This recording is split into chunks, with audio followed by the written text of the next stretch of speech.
Hello, everyone. I'm Matthew Allen, and welcome back to What a Book here on Fansly. Today, we continue on in Hanging Chads. Chapter 7. This is not a love song. Romantic involvements for the five friends were as varied as their respective personalities throughout their college years. Jules was a confirmed bachelorette who didn't want to be tied down or have to make the required, usually modest, compromises to build and sustain a relationship. She adopted the same attitude toward men that many men in the world have toward women. It was a utilitarian posture of most men being good for just one thing: raw, emotionless sexual gratification, and maybe hiccup a stereo. But that was pretty much it. To Jules, most men were disposable sticks with dicks who, over the years, provided her ample condoms for the despised swear jar. Jules held the same outlook toward sex that she did about eating. It was a natural, biological need that could be fun. Her frequent saying was, "When I'm hungry, I'll go to a restaurant. When I'm horny, I'll find a cock." It was as simple as that to her, with no moral qualms about either activity. If a man ever began to get too emotionally close to her, Jules would let them down as easily as her empathetically challenged persona could be, saying abrasively, "Yeah, how about we don't fuck this up with feelings and shit? I'll tell you what. If I need to get laid and I don't have any other options, I'll give you a call. You're not bad and we'll do in a pinch." The heartbroken young man would leave the dorm, apartment, or cheap hotel room thinking, "But isn't that what chicks want? Romance and feelings and shit?" Jules always felt that she was doing these young men a needed service by leaving them questioning their single-minded and grossly simplistic beliefs about the fairer sex. The nameless one's romantic interests were as roller coaster in nature as her two extremely different social personalities. The sober one was far too shy and meek to even make eye contact with a man, let alone flirt with him. The sober one was gullible and believed anything an interested suitor might say to her in a sweet or flirtatious voice. She would immediately fall in love with any man, young or older, who gave her the slightest bit of attention, leading her to multiple heartbreaks upon discovering her latest liaison was married. The drunk one was overly amorous, which was advantageous for predators who wanted to seduce her into making bad decisions. This is where her friends, usually Maddie, would be forced to come to her rescue and figuratively spray her down like a dog in heat. Following her rape in the spring of 2011, the drunk one never came out again unless in the safest of surroundings, and the sober one's gullibility transformed into a deep distrust, fear, and resentment of men in general. Sam's marriage lasted 5 years. Neither party was really to blame. They simply grew apart and realized that they weren't a good fit any longer. Upon announcing her impending divorce to her friends, Sam noticed the vengeful expression beginning to manifest itself on Maddie's face. Sam looked at Maddie and sternly said, "Maddie, do not do anything to him. He's a decent guy. He didn't do anything to hurt me, so just let it go, okay?" Maddie nodded in agreement. Once a pact was made within the circle, it was never to be broken. Sam's divorce was as organized and efficient as all of the other aspects of her life, and she remained friendly with her ex her entire life, on occasion with benefits should the need arise for the two of them. Saram was career-oriented, which left little time or interest for serious relationships, so she engaged in numerous short-term liaisons. Her attitude toward love resembled that of her attitude toward business. If the right deal came along, then sign up for the merger. Otherwise, use the other party to its maximum benefit, then discard it once there was no longer an upside to its continuation. Christie's romantic life resembled that of her outgoing, positive attitude.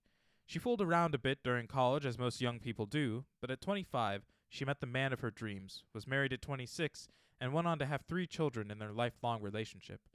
The initial meeting between Christie and her future husband, Jason, was less than romantic, however.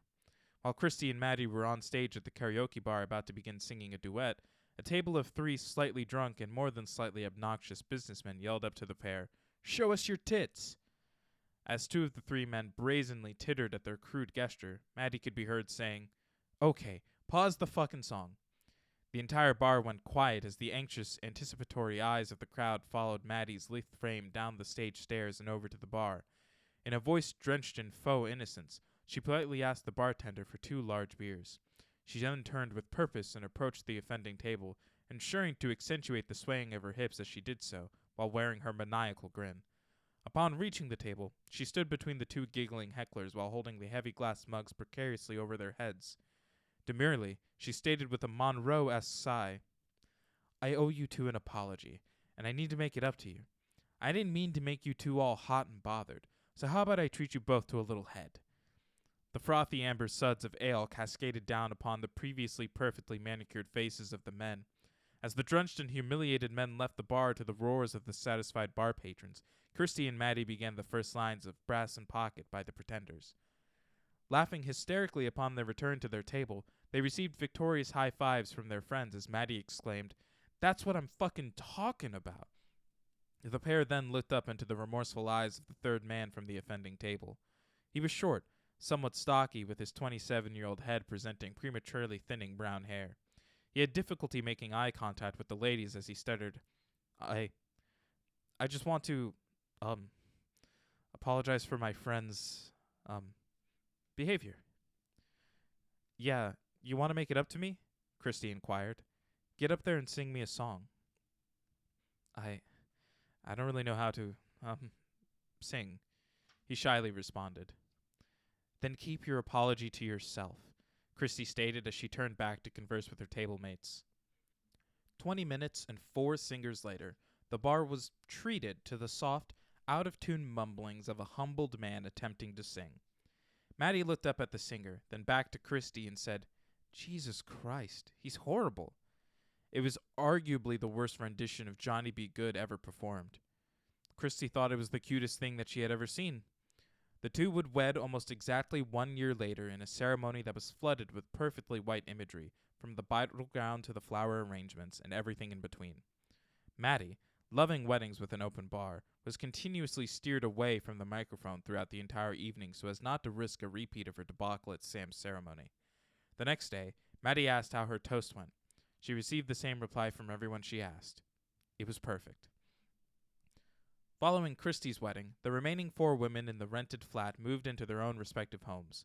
Their Wednesday evenings remained sacred, and they would rotate their weekly gatherings between their homes on a schedule that was developed by Sam. Christy only missed 2 Wednesday evenings with her friends. Once, in order to give birth to twin boys approximately 2 years later. Undeterred, wine and cheese were snuck into the hospital waiting room by Maddie, Sam, Jules, and they were quite lit when an excited Jason came to tell them and the rest of their family the joyous news. They were fairly lit again on another Wednesday evening 2 years later when Christy's daughter entered the world. By this time, one member of the group was no longer there, and another member sat in the corner more consumed with her seething thoughts than the revelry of the occasion.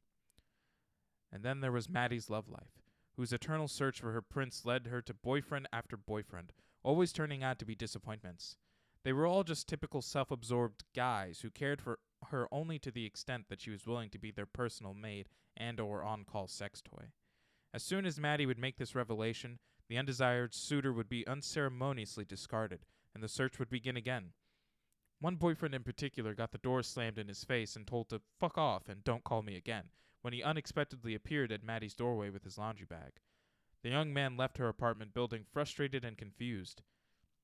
"Isn't that what girls are supposed to do?" he thought as he trudged down the cracked sidewalk. It didn't help that Maddie's opportunities for male suitors during her college years were significantly limited on campus by her avenging reputation. Despite her self-described, and generally agreed upon, adorableness, most campus hetero males were frightened of the retribution that they might experience should a date or, God forbid, a sexual experience not be up to Maddie's standards. They had seen other young men's reputations be destroyed and did not aspire to join that statistical demographic. Maddie became inspired by Christy's good romantic fortune, although she didn't initially understand why Christy was attracted to that fucking dork, and became determined that it was surely her turn at the altar of happily ever after. Those desires came to seeming fruition at her and her friend's graduation party shortly after Christy met Jason. Aunt Patty, determined to not slow down at the age of 61, spent the party engaged in drinking games with her younger counterparts, expressing glee as they acquiesced to her alcohol-fueled dominance one by one. She would frequently yell at Maddie to change the fucking song. This shit sucks. Aunt Blair played hostess and was a blur of activity as she threw away discarded plates and cups, cleaned up spills, and refreshed the appetizers, all the while marveling at the incredible person her beloved niece had become. Uncle Joe sat in a corner of the room watching his niece with admiration while sipping his never-ending beer. He had held Maddie in his arms shortly after she entered the world and had helped in shepherding her through all of life's burdens and triumphs. Now, Looking at his recently turned 24-year-old niece flutter through the crowd while engaged in endless laughter-filled conversations, he couldn't help but experience feelings of pride swelling in his heart, which emerged through his tear ducts. At one point in the party, Joe interrupted his socialite niece, who was speaking to a handsome tall man. Joe couldn't help but think that this man seemed out of place at this gathering somehow. Joe went up to Maddie and said, "Hey, Buttercup, can I see you for a sec? I just have something that I want to give you for your birthday." "Of course, Uncle Joe," she said as she politely excused herself while provocatively indicating that she would be right back. The emotionally inseparable pair went into Maddie's bedroom, and Joe presented her with a haphazardly wrapped box, as this was the one gift that Blair had not been asked to work her magic on. She was surprised by the additional gift, as her family had already given her multiple presents of housewarming gifts that they felt she would need when she moved away from her friends. She tore open the wrapping paper and flung open the box with the same glee that she had as a child on Christmas morning. Inside was a large photo album. Through water-blurred vision, she began leafing through the pages and looking at the images of her entire life with her loving family. Joe then said, "This book is to help you remember where you came from and who you are," before handing her a smaller box from the bottom of the package. "And this is to help you get where you need to go." Maddie opened the box with anticipation. Inside was a set of well-worn and brownish-stained brass knuckles. Maddie and Joe gave each other their knowing smiles, their glistening eyes mirroring each other, before she said with sincere gratitude, "Thank you, Uncle Joe. I will cherish these and put them to good use. You know, if I need to." She delicately placed the box on top of her dresser and the other box deep under the multiple colors of fabric in her underwear drawer before the two rejoined the party. Many people were invited to the soiree, including friends and acquaintances from both on and off campus, so it was not unusual that Maddie did not know the man standing in the corner looking at her from the corner of his eye. He was tall, probably about 6'2". He had a rich, smooth complexion with a perfectly groomed goatee and was dressed immaculately. He did not have one slicked back black hair out of place. His shoe size seemed impressive as well. He looked as though he had just stepped off a fashion magazine cover. Maddie thought that he was the most beautiful man that she had ever seen and immediately began to swoon. She casually sauntered over to the man and struck up a conversation. Upon learning from an interrupting old man that not only was this a party for her graduation, but it was also to celebrate her recent 24th birthday, the man snuck out of the party, only to return a short while later with a dozen red roses and a bottle of expensive red wine. The amorous gesture was rewarded by an invitation to stay the night. The whirlwind romance began, and Maddie felt like a princess as she was showered with flowers, candy, and sentimental cards from her elegant suitor. He was a 34-year-old associate professor of psychology at another university and was quite adept at reading other people's personalities and their vulnerabilities. He instinctively knew what to say with the perfect tone of air of sincerity to endear him to any person or group of people from any walk of life. Maddie was impressed by his ability to be the expert conversationalist and to be accepted by all of her friends, with the exception of Jules, who found him to be swarmy. However, there was a rule within the circle. Unless one had actual evidence of potential harm from a romantic interest, you were to keep your personal opinion of another's love interest to yourself.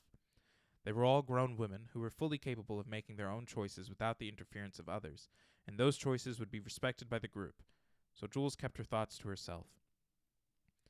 Maddie had never wanted to be the other woman, but she wasn't bothered that he was currently married. He had convinced her that his second marriage was coming to an end, which it did 2 months later.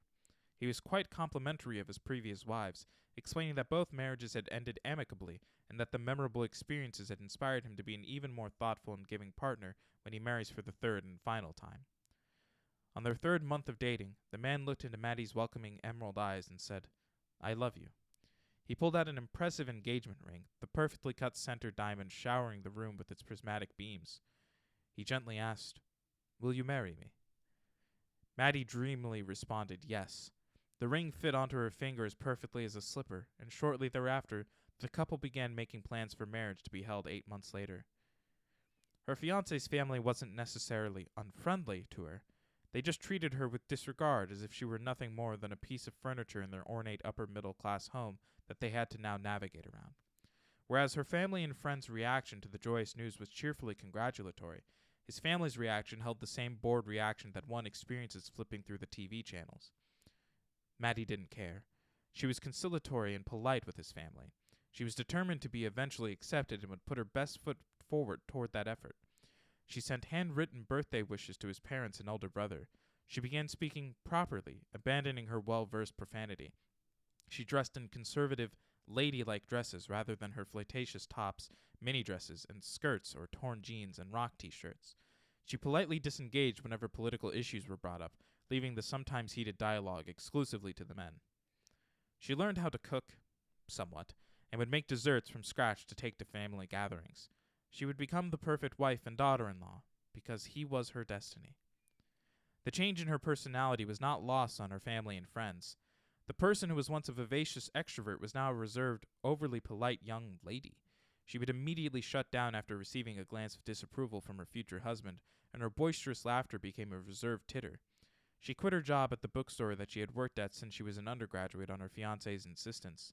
She was in line to become manager with a substantial salary for the sprawling new and used bookstore that also sold various novelties and records. But he felt that holding a full-time job would compete with her household obligations. Unknown to her, he also was attempting to chip away at her personal and professional support system so that, over time, she would be completely dependent upon him for all of her needs, if not for her very survival. He refused to travel to Wisconsin, so her opportunities to see her family became less and less over time. She was allowed to see her friends on Wednesdays, but only because those were the evenings that he typically worked late grading papers and preparing lesson plans. On the day of the wedding, just before he was to walk her down the aisle, Uncle Joe said, "Are you happy?" "Yes, I think so, Uncle Joe," came Maddie's weak reply. "Well, just remember," Joe continued while staring straight ahead, "selling your soul isn't worth trying to prove something to your parents. Be who you are, not what you are expected to be. And if you can't be who you are, get the fuck out."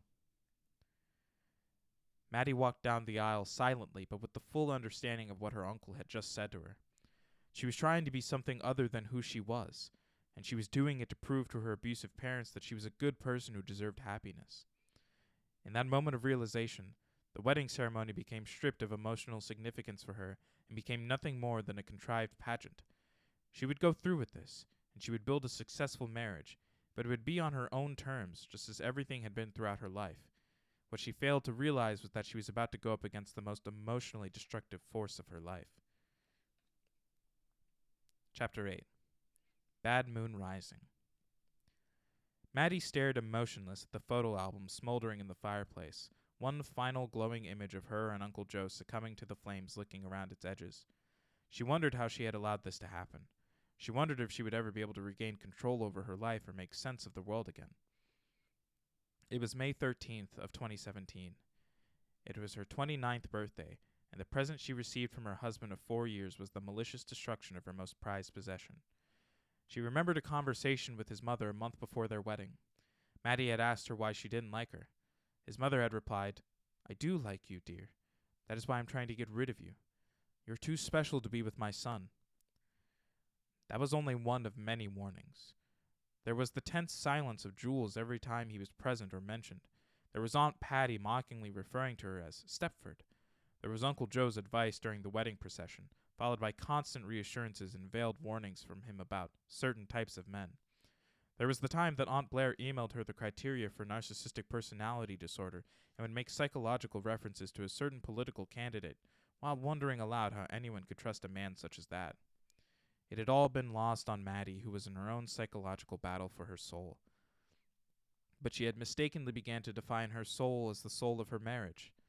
In her mind, if her marriage failed, then she had failed, and they would win. And besides, her best friend really liked him. She felt like such a fool in retrospect to have placed so much emphasis on the judgment of her sweet but socially impaired confidant. The election of 2016 was another blow to Maddie's psyche. Her parents, and their radically energized ilk, had won, and she feared her country would never be the same as fringe conspiracy theories, lies, and propaganda were increasingly becoming mainstreamed, and were swelling the ranks of anti-democracy forces. And the other side was feckless at best. They would drone on about the virtues of bipartisanship, while the fascists were taking a flamethrower to the political and societal norms that held our republic together. She felt helpless and hopeless on that election night, finally giving up any hope of a sane outcome once she saw Pennsylvania turn red. She turned off the TV, crawled into bed, curled into the fetal position, and quietly wept. Her husband, who initially had been the epitome of charm, class, and respect, turned out to be a self-serving chameleon who used his conversational prowess and charisma solely for his personal advantage. He craved attention and praise so much that he would frequently belittle those around him in order to feel more powerful, including Maddie. At first, she thought his jabs were his way of joking, and she had begun to become indoctrinated to them. But methodically over time, they became increasingly biting and purposefully hurtful. Nothing was ever good enough. That wasn't what he wanted for supper. He'll just go out and get some real food. The house was never clean enough. Her clothes made her look like a little girl or a slut or whatever shameful name he could conjure up as she emerged from the bedroom, ready to go to that evening's engagement. She had had so many boyfriends in college because she was a whore, and he alone could make her appear virtuous. Her friends were bitches or whores or idiots. She came from a family of toothless Midwestern simpletons. She was uncultured. She was crude. She was losing her looks. One day she would be a harlot. The next day she would be a prude. It was the same pounding sledgehammer to her brain, day in and day out, that she had endured from her parents. Why had she not recognized this? Why had she allowed her spirit to once again be beaten down by a sadistic fuck? Where the fuck was her fight? It was then that she realized that she hadn't said fuck in well over 3 years. Well, that's gonna fucking change, she thought to herself as she valiantly attempted to piece together her shredded dignity and regain her lost self-image. Her scrambled brain tried to figure out why she had stayed with him for so long. She didn't need his money. He had no idea that she had $170,000 invested from 12 years ago, which was now worth considerably more. For some subconscious, perhaps protective reason, she had never mentioned it to him. What she truly yearned for was the unconditional romantic love of someone, and that was something that she thought she had found.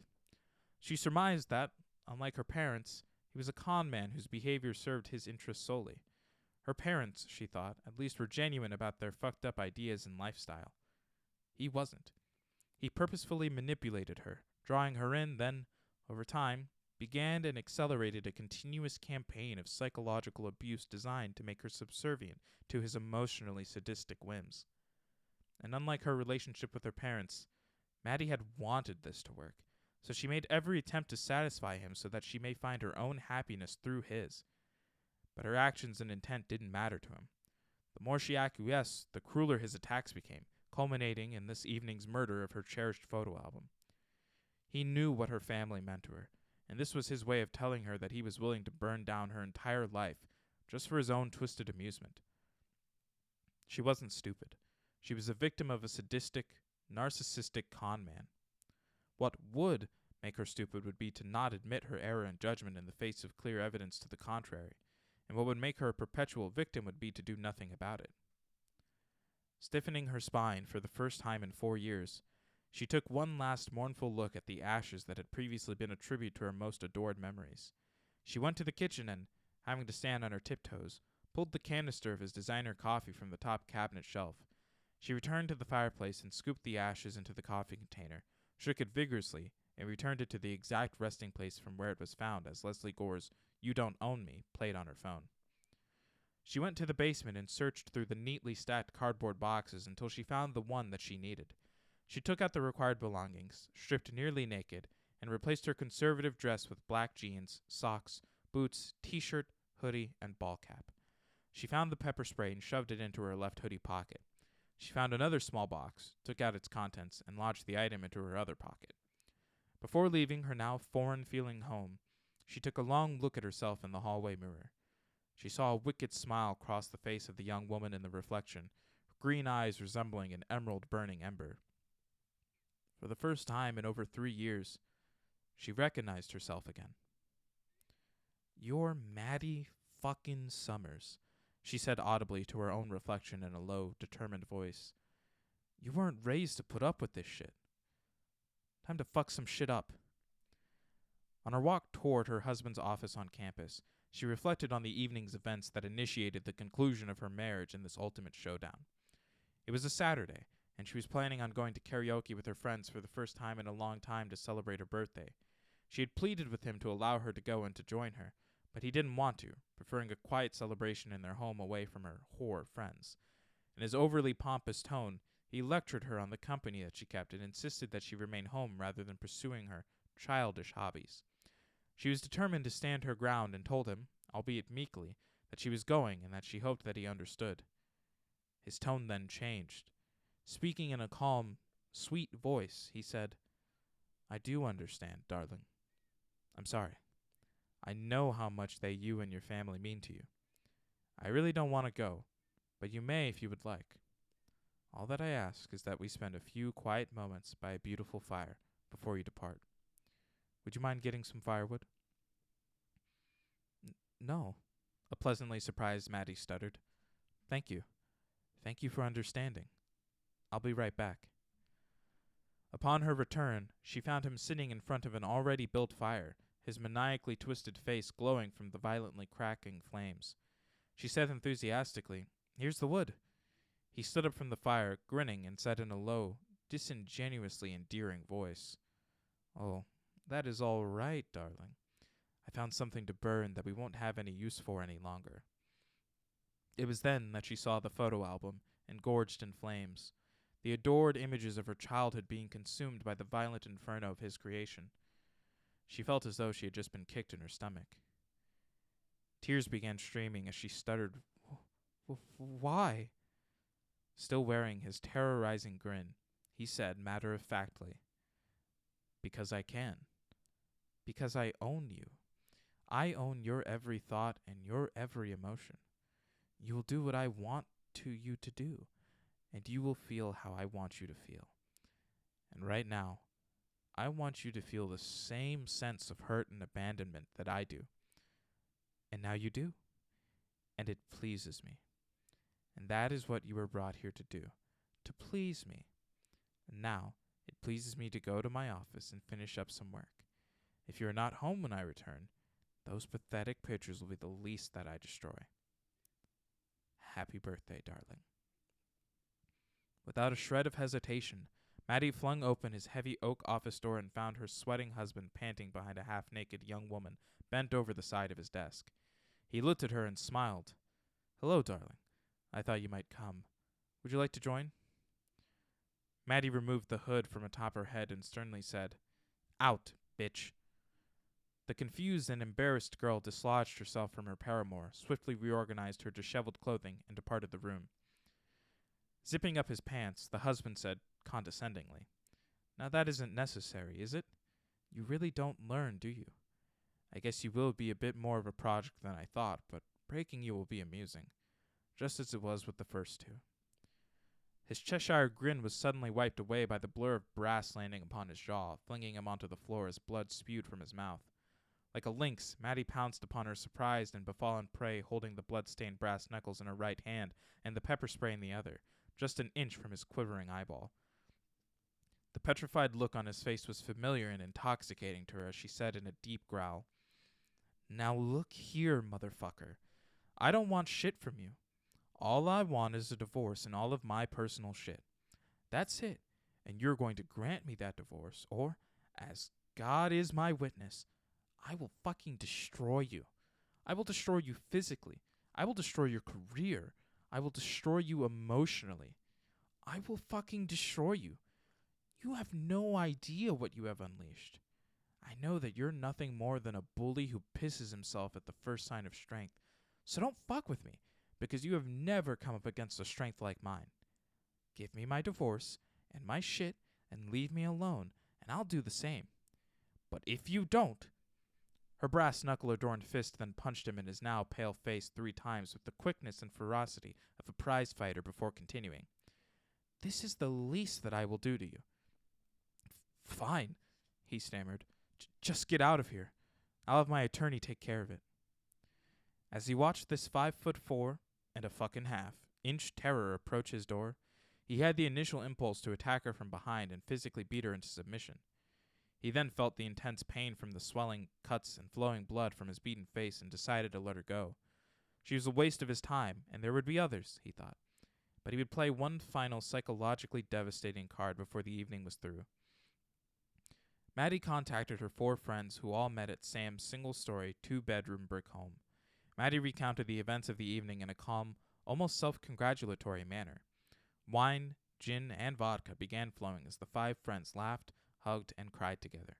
It was an emotional reunion of sorts, as the Maddie they had all come to love had returned completely to the fold.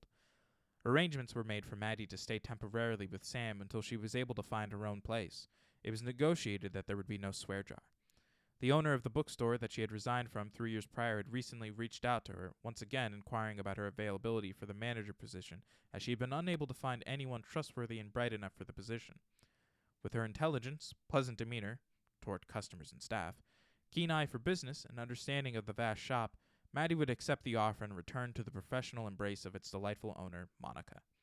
The dark cloud that had hovered over Maddie and, by extension, the group, had come to an end. The 5 friends would march together toward the future, with a new pact that any time a romantic involvement started to become serious, the suitor would be screened by the group.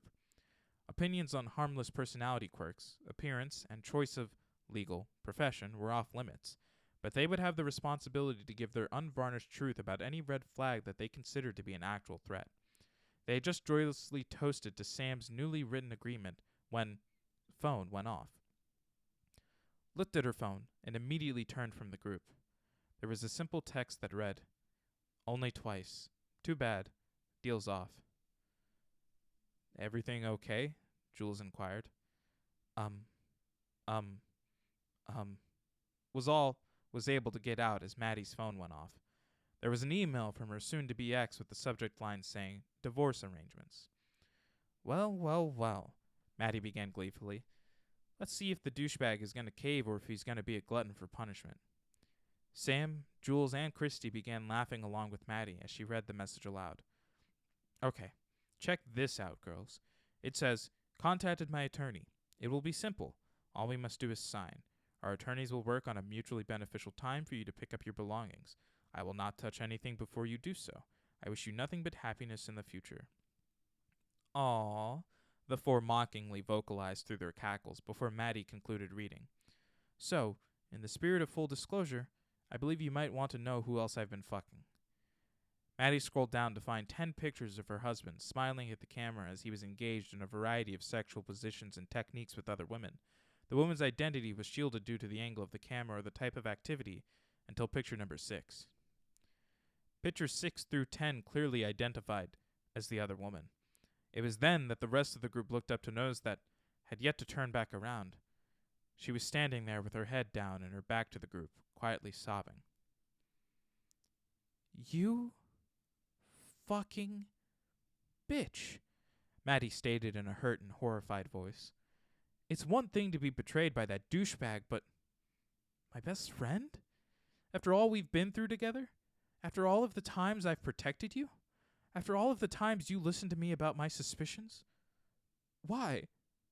How could—" Maddie's bewildered voice trailed off as, said with her back still turned, "Maddie, I'm so sorry. I... Maddie then cut her off and said while wiping away newly formed tears, "You know what? It doesn't fucking matter. Why should I be surprised by anything that happens in this fucked up world anymore? Just get the fuck out. I never want to see or hear from you again. Just fucking disappear or I swear to God I'll... Maddie didn't have the opportunity or desire to finish her threat as the nameless one hastily left the home and ran down the street. The 4 remaining friends sat on their respective cushions staring straight ahead and expressionless in complete silence. They were completely shell-shocked by this diabolical revelation. They had been sisters, in the best sense of the word, for so long. They had never betrayed or lied to one another. It shook their faith in humanity to its very core. The deafening silence was broken as Maddie said in a flat voice that was completely devoid of emotion, "I don't want to ever hear that bitch's name again. Understand?"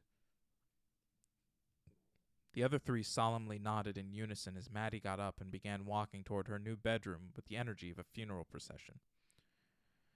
Jules was elected by Sam and Christy to try to reach out to the nameless one, as she would now be known, even outside of Maddie's presence, quietly and obtain some form of an explanation. She let 3 days pass before making her first attempts. Her phone number had been disconnected. She was no longer in her apartment.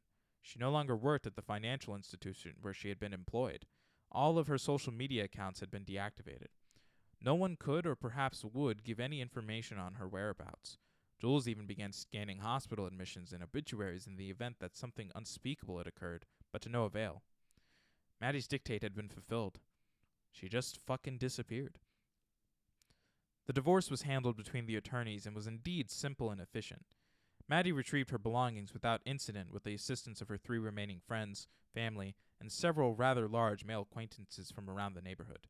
2 weeks had passed since the confrontation, and Maddie did not personally see her ex that day, who was keeping to himself in another part of the house.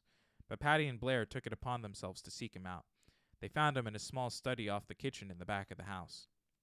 While gazing out the window at the now weed-infested flower garden that had previously been attended to by Maddie, he stood silently as Blair said, "I asked Joseph to not help with this part of the move. It is not a courtesy that I will ever extend again, do you understand?" The beleaguered man turned to stare at the sisters, wanting desperately to say something to regain his control over the situation. But seeing the resolve on the ladies' faces, he wilted and merely nodded. As he had turned around, Patty presented a satisfied grin and said mockingly, "By the looks of your face, I don't know that Joe is going to be needed. You picked the wrong girl to fuck with, and she has plenty more to dish if she needs to. You fucking pussy." With that, the sisters departed the room, leaving the man to his impotent attempts to console his shattered ego. Maddie fell into her role at the bookstore seamlessly. As she entered the building, the long-time employees applauded, and she was greeted with an enveloping bear hug from the shop's owner, Monica. Monica was a jovial Haitian refugee who had gained her citizenship and built her business up through a small business loan program. She had been a librarian in Haiti and loved the ability to spread art, knowledge, and competing ideas through books and other forms of media. Over the 30 years of being in business, her shop became known not only for new and used books, but also for rare limited and first editions. Maddie was especially adept at playing the sleuth and tracking down editions that were desired by her customers. She was talented at brokering deals for these rare treasures and could change her persona to meet the needs of the negotiation. Frequently, a brief flash of her smile and the batting of her emerald eyes was all it took to seal a fiercely negotiated in-person deal. After what seemed like an eternity, Monica whispered into Maddie's ear, "Welcome home, child," and released her from her vice-grip embrace. Maddie, wiping a tear from her eye, looked up and said, "Hiya, everybody. It's great to be back. Now, let's sell some freaking books." Maddie, having placed herself on hiatus from any entanglements with men, threw herself into her work, relearning the shop's vast inventory of books, periodicals, records, DVDs, and novelty items. She quickly brought herself up to speed on the various systems for the operation of the business and personally met with each of the employees. Following their initial meeting, Maddie would make a mental note as to which employees she wanted to retain and which she would like to upgrade. She also began making contacts with publishing houses and literary agents in order to establish her shop as a desired destination for book tours. Maddie also began reading more, as she now had free access to the greatest books ever written, including Auto Mechanics 101, which she thought might come in handy just in case she felt like fucking up a certain ex's precious BMW. An astonished Monica would stand back and watch her pint-sized dynamo take the reins of her business. She was convinced that Maddie would be the one to carry out her legacy once she decided to retire. About 4 weeks into her new career, Maddie received a brief text from Patty. It simply read, "Call me now." This can't be happening. Maddie's racing mind thought as a cab was taking her to the hospital from Dane County Regional Airport. She thought back on her phone conversation with Patty. "Hey, Mads," Patty's weary voice had answered. "What the fuck's so urgent? I'm at work," Maddie impatiently replied. Patty responded with, "Yeah, you gotta drop that shit and get here." Patty's voice began to crack under the weight of her sorrow as she struggled to continue. "It's Joe, Mads. It's not good. Here, I'm sorry, talk to Blair." Tears were already beginning to form in Maddie's eyes as she heard the haggard but soothing voice of her Aunt Blair.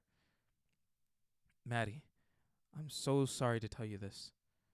Joe is in trouble. He got into an altercation last night trying to break up a fight between a couple. The man pulled out a gun and shot Joe. At first, we thought he would be all right, so we didn't bother you with it right away, but things have taken a turn for the worse. You need to get here if you want to say goodbye. Oh, Jesus fucking Christ, I'm on my way, Maddie exclaimed as she hung up the phone. She hurriedly ran to Monica's office and apologetically explained the situation, hailed a cab, and went directly to the airport. She would land in Madison approximately 5 hours later. During her flight, she furiously searched for news articles about the incident. Authentic media outlets simply distributed the factual information of the case. At approximately 11:30 last night, a Madison, Wisconsin man was shot outside of Wayne's pub. Initial reports indicate that Joseph Argento, 74, was attempting to break up a domestic dispute between a man and a woman when the man, identified as 27-year-old, pulled a gun and shot Mr. Argento in the abdomen. Mr. is currently in custody awaiting release on a $1,000 bond. Mr. Argento is currently listed in critical condition. The propaganda outlets had a decidedly different take as they screamed headlines such as, Wisconsin man stands his ground against vicious attack, gun advocates rejoice as Madison man protects girlfriend, and Second Amendment protects our freedom again. Seething from both the tragedy of her uncle's condition and at how he was being portrayed by the self-serving right-wing blowhards, Maddie pulled out her second phone, which had yet to be used, which was not connected to her identity, and which would be quickly disposed of upon her arrival in Madison. I've got your name, motherfucker, Maddie began thinking to herself. Now, who the fuck are you, Chad? He was an insignificant nobody who had caused significant damage. He had a string of domestic abuse and assault charges but had never been convicted, usually due to the women involved dropping the charges or failing to appear. He had a license to purchase and to conceal carry firearms, which Maddie thought was yet another example of her country's misguided outlook on what personal freedom and public safety meant. He was a job hopper with vast gaps between employers, leaving one to wonder what his primary source of income truly was and what potential grudges might exist against him. His mugshots identified a number of tattoos, including the Confederate flag, the swastika, the number 14, and a weird frog-like image. He lived in a run-down trailer park, complete with a broken toilet lawn ornament. Naturally, Maddie thought, and drove an orangutan orange 1969 Dodge Challenger. There were 3 taverns in his area that he frequented. Once he's released, he'll end up in one of those, Maddie speculatively plotted. The cab arrived at the hospital, which resembled a tall gray tombstone in the evening's eerie June moonlight. There were several muted clangs as the pieces of a cell phone, which had been disassembled in the airport ladies' room, hit the bottom of the sewer grate. A petite woman ignoring the sounds as she strode into the hospital with as much composure as she could manage. She entered the hospital room and found Blair and Patty standing over a bed. Without saying a word, the 3 women embraced as Maddie looked down upon her still larger-than-life uncle, who was nearing submission, and took his firm hand. Joe's sunken eyes scanned the room at his loving family. His sister-in-law and close friend and confidant, Patty, consoling him with a calm expression as if to say, It's okay to let go now, Joe. We'll see you again soon. Then to his adoring wife, Blair, her eternal love and caring for him etched across her 64-year-old face. She still doesn't look a day over 25 and is the most beautiful woman I have ever seen. She remains exactly as I found her.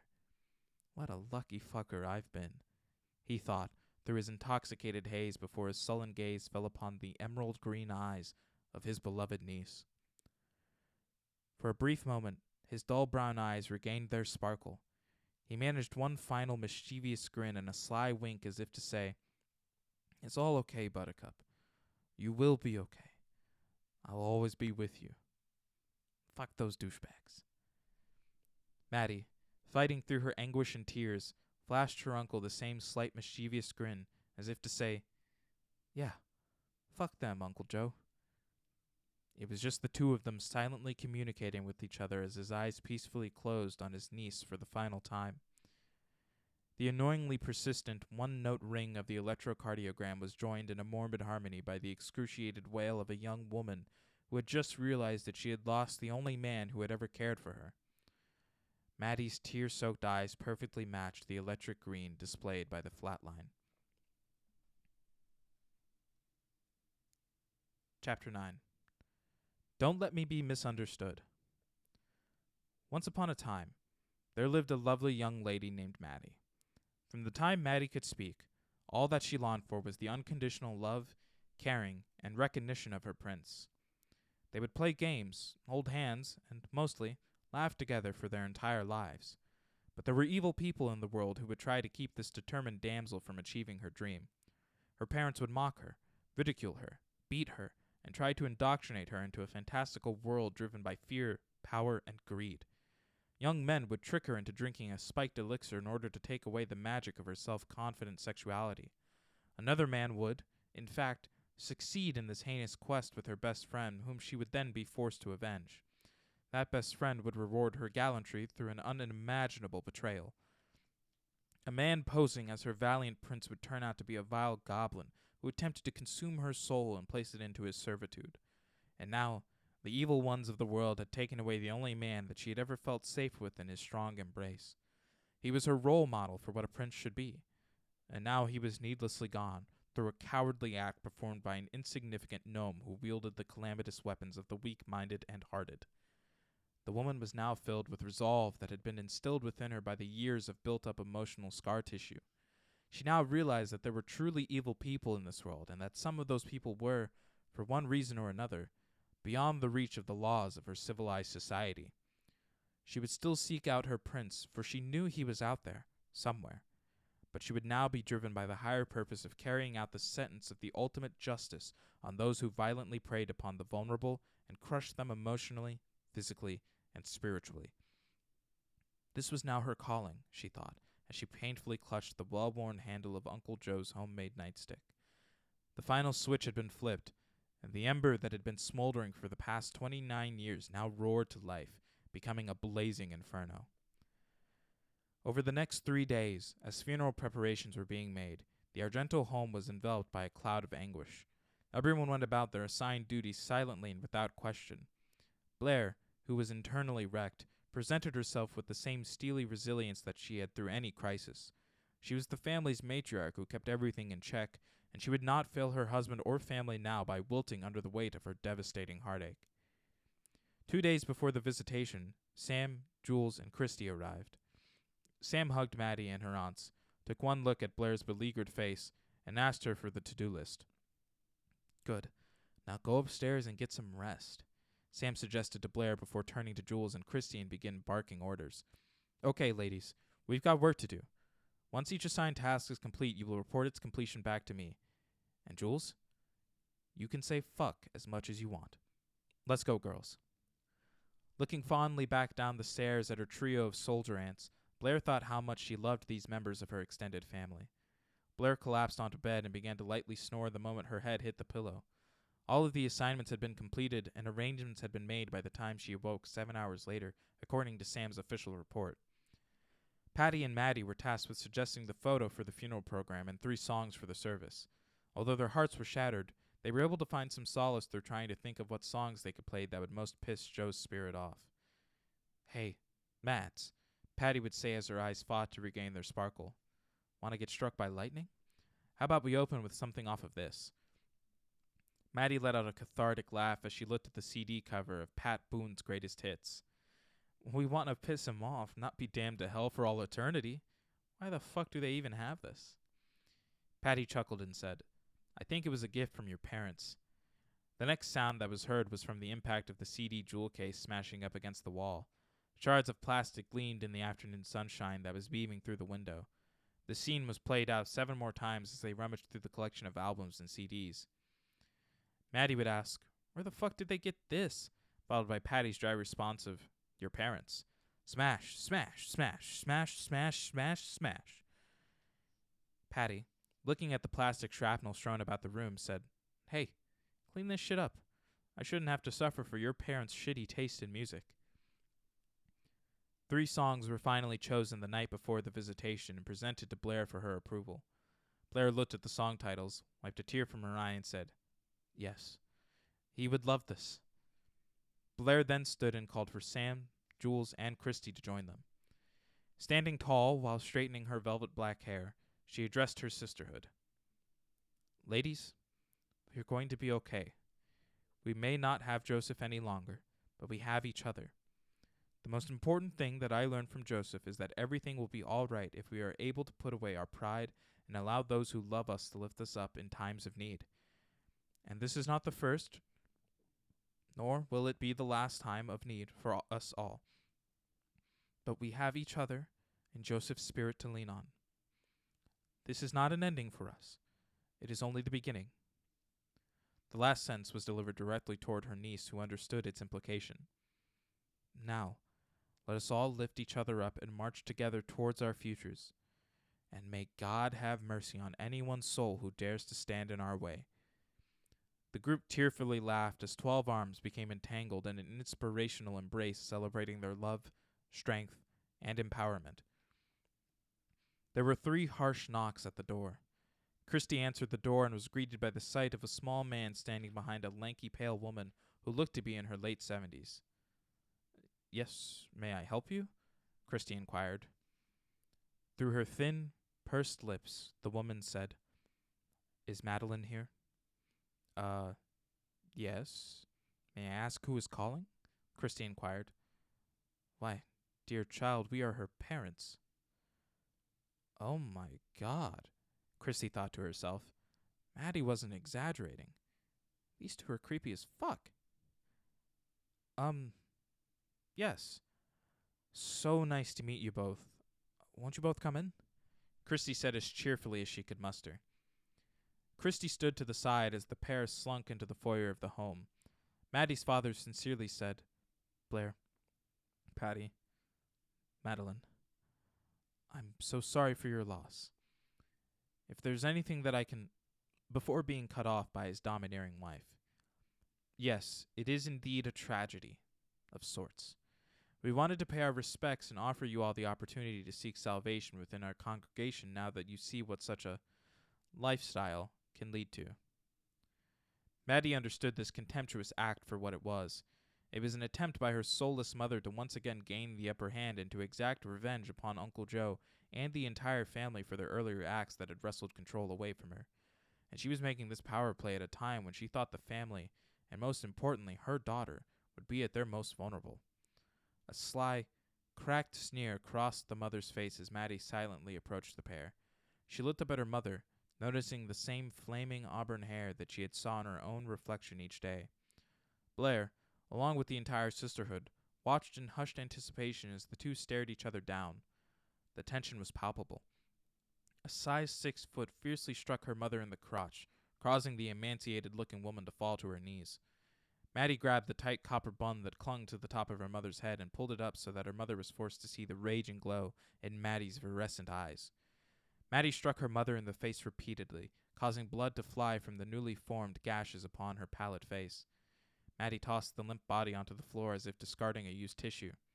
She licked a trail of blood from the engorged knuckles of her right hand before going over to her speechless father, pulled his shirt tail from his pants, and wiped the rest of the blood onto it. "Take her home, Dad," Maddie ordered. "Oh, and if you want to call the cops, just know this. Numero uno. The cops probably won't do anything because they loved Uncle Joe as much as we do. Plus, then I'm gonna spill about everything that I know about you and your fucking cult. Numero two. Even if I do get into trouble, it won't be that much, and I'll be out real soon. And numero 3. The moment I get out, I'm coming directly to your house, and you both are gonna think this was a sunny day at the beach compared to what I'll do to you. If you know what I mean. And I think that you do." Maddie's visibly shaken father assisted his beaten, bloodied, and bewildered wife to her feet.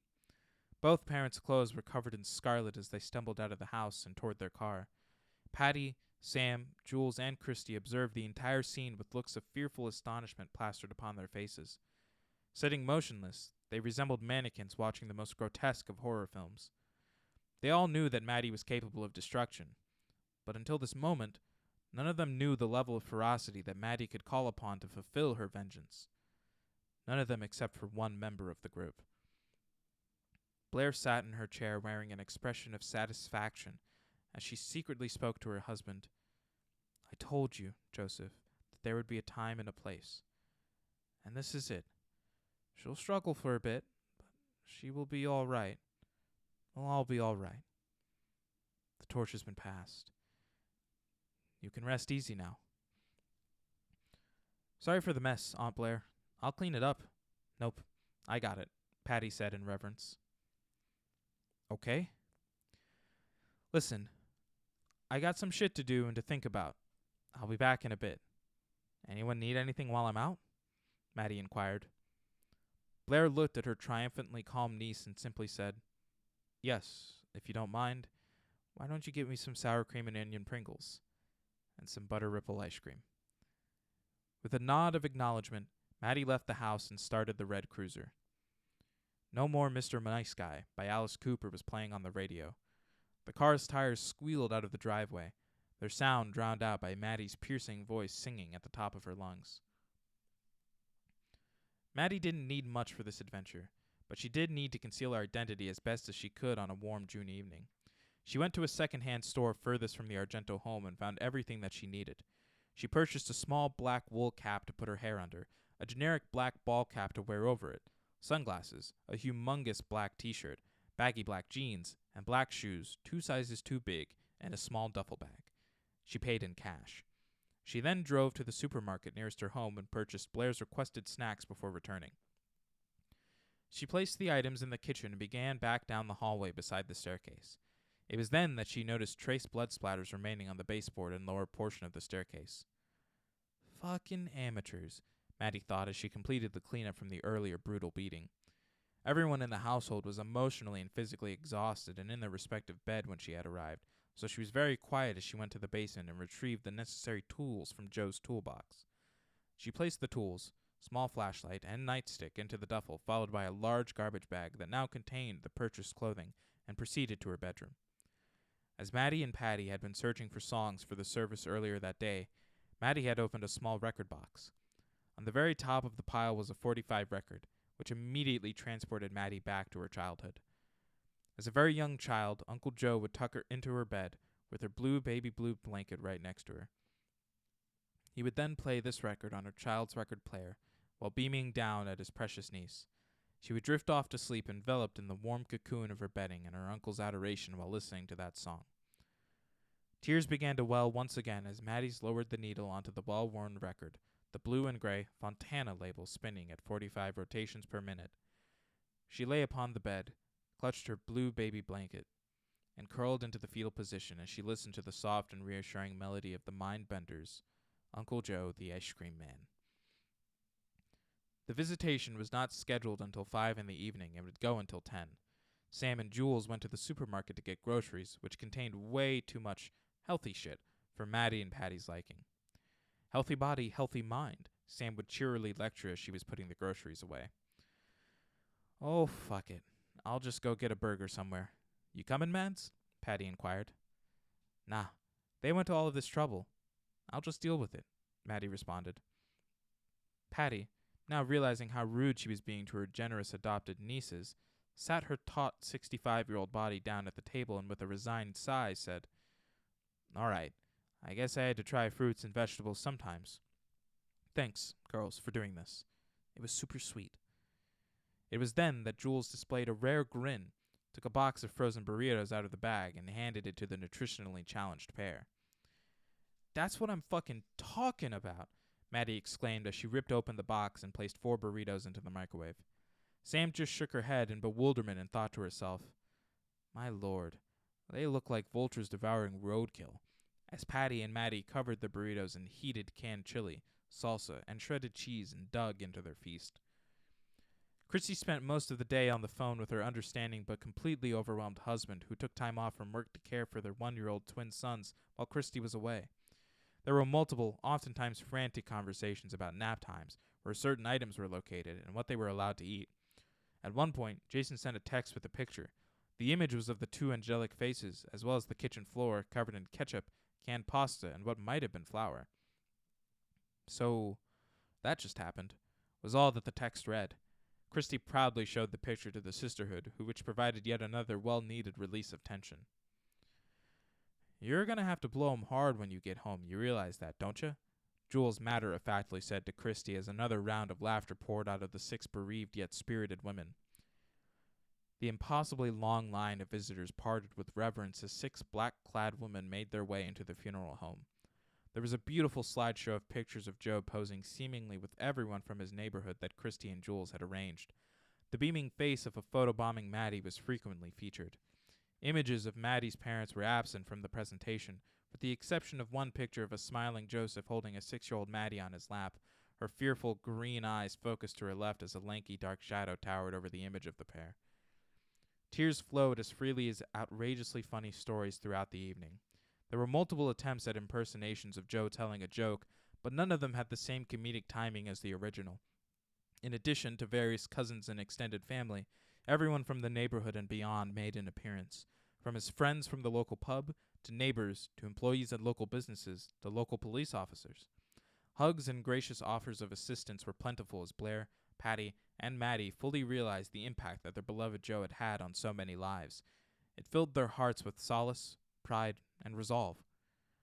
At around 8:30 p.m., Maddie looked at her uncle's casket and went up to all 5 of the ladies in the receiving line and said, "I'm exhausted. I need to go lay down for a bit in that little side room, okay?" Blair looked at her niece with a tender and understanding expression and said, "Of course, dear. We'll make sure nobody bothers you while you rest. But you need to be back out here by 9:30, understood?" "Yeah, no prob," Maddie replied. "I think an hour should do it." Maddie went into the side room and placed her purse, which contained her cell phone, on the couch. A few minutes later, a red car without headlights crept out of the funeral home parking lot, turned left, and headed west toward a neighborhood of trailer parks and taverns. The obscenely orange Challenger was not located at the first bar on the tour, but it was found parked way behind the second bar under the darkness of large tree limbs. "Oh, he's making this too fucking easy," Maddie thought as she silently drove around the corner to a dark adjacent lot, parking behind a large dumpster. She took the garbage bag out of the duffel, leaving the empty bag wedged under the rear tire for later use, and put on the jeans, shirt, wool cap, ball cap, sunglasses, and shoes over her thin dress, as she had rehearsed earlier that day. She found a hole in the chain-link fence that separated the two areas and, being careful not to make contact with the jagged barbs of metal, crawled into the other lot and underneath the targeted vehicle. Now, what did that book say about brake lines? Maddie thought as a faint sniffing sound could be heard. A seemingly well-rested Maddie emerged from the funeral home side room and returned to the reception line at 9:38 p.m., just in time to hear Patty whisper to Sam, "When can we get a fucking drink?" Maddie took her place next to Blair, who said, while continuing to shake hands and receive the hugs of the last remnants of well-wishers, "Did you have a nice rest, dear?" "Yep," Maddie replied. "I feel much better now." The funeral was at 10 the next morning, and the ethnically diverse crowd was standing room only. The preacher from Blair's, and occasionally Joe's, Methodist church presided over the solemn event.